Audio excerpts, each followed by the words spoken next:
I'm Dagmar Droogsma from the Environmental Defence Fund Europe, and I'd like to welcome you to this virtual interview, which is live streamed from the Methane Pavilion in Glasgow at COP26. Today, you will hear about the EU's ambitions for reducing methane globally and in the EU. At the international level, the EU, jointly with the US, took the initiative to launch the global methane pledge at COP26. More than 100 countries have now signed up to jointly reduce methane emissions by at least 30% by 2030 at 2020 levels. As an environmental NGO, we are very pleased with this announcement and now look forward to how it will be implemented so that emission reductions take place. And the EU is already working on that. In October last year, the European Commission published its methane strategy, and that looks at reducing emissions from all sources of methane, energy, agriculture, and waste. And as a follow-up to the strategy, later this year, on the 14th of December, the Commission aims to propose legislation for reducing emissions from energy. So I'm very pleased to have with me to talk about these important issues with Barbara Glowacka. Barbara is a member of the cabinet of EU Commissioner Kadri Simpson, who leads the energy agenda. And in her team of Kadri Simpson, she is responsible for addressing methane emissions and promotion of renewables. She has been working in the European Commission dealing with regulation of the energy sector for the past 10 years. And prior to that, she worked as a competition lawyer in the fields of regulated industries in Brussels and also in Washington, DC. So Barbara has a wealth of experience, and I'm just, as I said before, very pleased to have her here. Welcome. So, welcome. My first question to you focuses on the global methane pledge. We are very pleased with that. I already mentioned that because methane has now finally arrived on the world stage, and that is important. And now that 100 plus nations have committed to a collective effort, attention does turn to concrete action to deliver tangible results. So can you perhaps tell us more about what the EU's priorities are to effectively address global methane emissions and convince others, major oil and gas producers in particular, to act? Absolutely. As climate change is a global challenge, the response also requires a global dimension. And for the EU, it means working with partners all over the world, indeed everywhere. And as you mentioned, we adopted a strategy in October 2020 on reducing methane emission. And already in this strategy, the Commission pledged to engage into diplomatic outreach, to advocate for the need to properly measure and reduce methane emission, not only within the EU, but also globally. And to deliver on this promise, we took a number of action. First, together with the US, the Commission has led the initiative to encourage countries around the world to sign up to the Global Methane Pledge. And we are, of course, extremely happy to see that a Global Methane Pledge turned to be such a fantastic success with the wide participations of countries from around the world. This is important.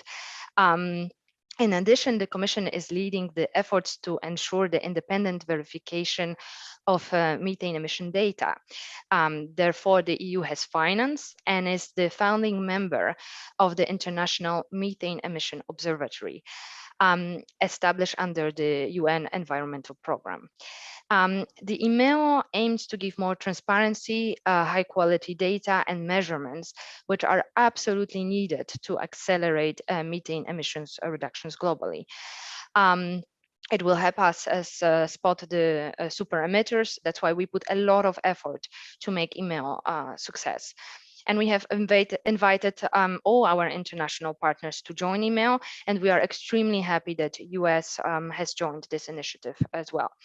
Of course, all our efforts don't stop there. We will continue with diplomatic outreach, and we are also working on legislative proposals within the EU, which will also address international methane emissions. So our work certainly will continue to ensure that we can abate methane emission globally. Yeah, and well, it's incredibly important, of course. It's about diplomatic efforts, but also action on the ground. Now, just out of curiosity, a lot of EU member states have also signed up to the Global Methane Pledge, but not all yet. So, how, as a Commission, can you ensure that all European member states also fully commit to this pledge? Of course, because as the EU, we find this a high priority, and we need to ensure that as the EU, we deliver together with all the member states. And I think one of the good tools we have to ensure that is legislation. As you know, we already have legislation in place on waste. Which ensures that all member states have to address their methane emissions from waste. But in December, we will also propose legislation on reducing methane emissions in the energy sector. That means that there will be a regulatory obligation on EU companies to monitor and reduce methane emissions. There will be certain obligations on member states, and therefore legislation is in a way it's a good option to ensure that all member states can provide joint efforts to reduce methane emission. And I think this legislation process is good. This is Commission makes the proposal, but the Commission's proposal is then scrutinized by the Parliament, negotiated together with the member states. That ensures a joint ownership, and that the commitment that we made is supported by all member states. Yeah, and perhaps you can say a little bit more about that, because our audience is global and they may not necessarily understand how things work in the EU. And you already said that the Commission proposes, but it's the European Parliament and then the 27 member states that have got to scrutinize it and agree to it. So what do you think could that mean in terms of time frame? Do you see that an agreement on the legislation could emerge in the next 1 or 2 years? We certainly hope so. We see that the member states, not only us, but also member states and the parliament, reduction methane emission is extremely important. There's a lot of pressure, international, but also within the EU, to make it happen and to make it happen fast. So we believe that this is something that certainly can move fast. There is a wide support from the industry as well, to ensure that we abate methane emission, that we monitor them well. So I think considering the political support and also industrial support, we can move with hopefully good speed on this file. Okay, and then I want to pick up something that you referred to before. You referred to IMEO, the International Methane Emissions Observatory, and clearly that is a very important plank of the Global Methane Pledge, because that will be credible, the pledge, when there is independent verification and tracking of progress. So can you tell us more about how the EU believes it can further support data collection and global action through IMEO? Absolutely. For us, IMEO is an extremely important initiative. We feel that it's very difficult to address methane emission, to set up good policy without having good and precise data on methane emission. Therefore, we put funding into IMEO, but we also actively participate in ensuring that the work can move ahead. We ensure diplomatic outreach, that we are not the only one supporting IMEO, but that it has a global dimension with global support. To make sure it's a successful tool, we of course need good deliverables. And we need to ensure that the data will be made publicly available. So these are our priorities. We want to ensure that IMEO can spot super emitters that gives good overview of where the biggest emissions are coming from, and that these as precise data as possible are shared globally to informed policy choices, of course, not only for the Commission, but around the world, and to stimulate further research and hopefully good work on how to abate methane emission in the energy sector, but also beyond.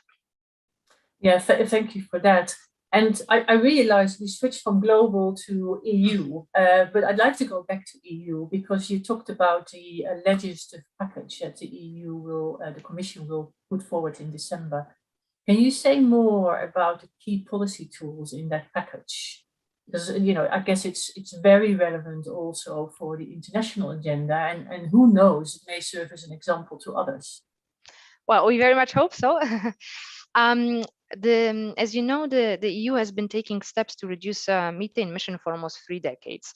You also mentioned that last October we adopted the methane strategy, which will guide our work. And that was the basis that, of course, led now to adoption of the legislation that will address reducing methane emission in the energy sector. A large part of methane leaks resulting from gas oil production can be reduced at net zero or low cost, and that's of course the opportunity we need to grasp and address in our legislation. So the aim of the legislation is to put in place a better monitoring, reporting, leak detection, and repair the President of Commission already announced at COP26, we will significantly limit venting and flaring.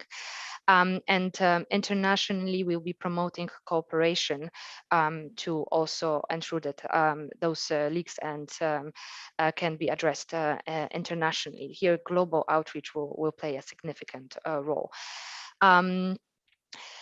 But the overall 2 objectives of the proposals are to improve the accuracy of information on methane emissions and to achieve the reduction. So we can reduce the emissions across the entire supply chain within the EU. And then as a follow-up question, because the EU is the largest importer of gas, and so have your proposals, do they also take into account that gas will come in from other parts of the world that may not have those measures? And how are you planning to deal with that? Of course, as an important importer of energy, it's important that we do not limit our actions only to domestic actions, but also work with international partners, and particularly those that are exporting energy to the EU. Therefore, the measures that we will propose will also address the methane emissions occurring outside the EU and will be supportive of the EU current diplomatic outreach to ensure that other countries also work on monitoring and reducing the global emissions. So in terms of what concretely we're proposing, we want to ensure transparency on methane emissions by importers of energy into the EU. I think it is important that we have good information whether there is regulatory equivalence and whether the importers of energy into the EU sign up to the oil and gas methane partnerships. Second, we are looking into ensuring better monitoring and public access to global methane emission data. It is important that the global information on methane emission is made public, as I mentioned before, is made it's made public also to our international partners, so they can and our importers, companies importing energy into EU, so they can make informed choices about where to import from. Thank you. And I realize we're coming to the end of our time, so I'd like to give you the opportunity to perhaps have a last few words to the audience. So if there's one thing that you could say that you think could really help move forward this agenda, what would it be? I think for us, and taking into consideration that that we are speaking to international audience, I think we would need as much as possible support for making email success. So as EU, we're taking all efforts possible to promote email and to make sure that it gains as wide support as possible, because before we start working on abating methane emissions, I think it's extremely important that we understand very well where the emissions are coming from. So the support to IMEO is one of the priorities. I think that's an important message that I would like to pass. Well, thank you, and I can fully support that message. So thank you a lot, Barbara, and I wish you all the success with your work. You play a very important role here, so good luck. Thank you. Thank you.